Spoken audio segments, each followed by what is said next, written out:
এতক্ষণ আপনার আসার সময় হলো, দেরি করলেন কেন? দেরি কোথায় করি আমি?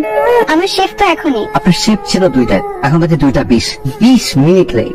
শুনুন, মেয়েদের কিন্তু সেক্স সেন্স প্রবল, এরা হুট করেই অনেক কিছু বুঝতে পারে। মেয়েদের এই জিনিসটাই আমার সব থেকে বেশি পছন্দের।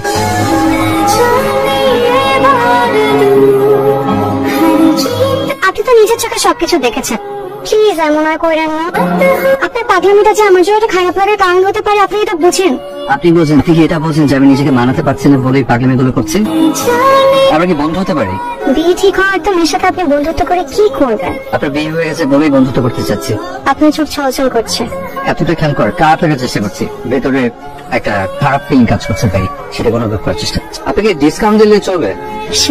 ফ্রেন্ডশিপে ডিসকাউন্ট ধরেন, আপনি যতদিন পর্যন্ত কবুল না বলছেন, আমি যদি ততদিন পর্যন্ত আপনার বলতে চাচ্ছি চলবে? আপনার বিয়ের পর আর নামে যোগাযোগ না রাখলেন হবে? মানে কি দাদা? তো ক্ষণিকের বন্ধুত্ব। আমি কি আপনার একজন ক্ষণিকের বন্ধু হতে পারি?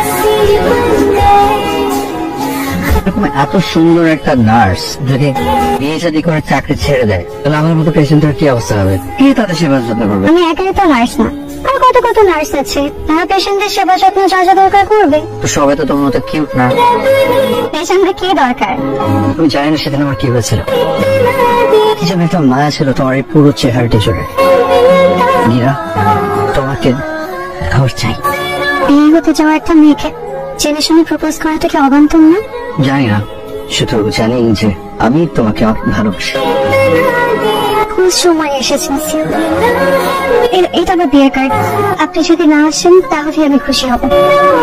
ভালো থাকো। হ্যালো, হিরোইনে দেখাতে গেলে কেন? নায়িকা পাওয়ার জন্য। এখন শুধু শুধু মাই খেয়ে আসলে। আমি আমার পাগলটাকে অনেক ভালোবাসি।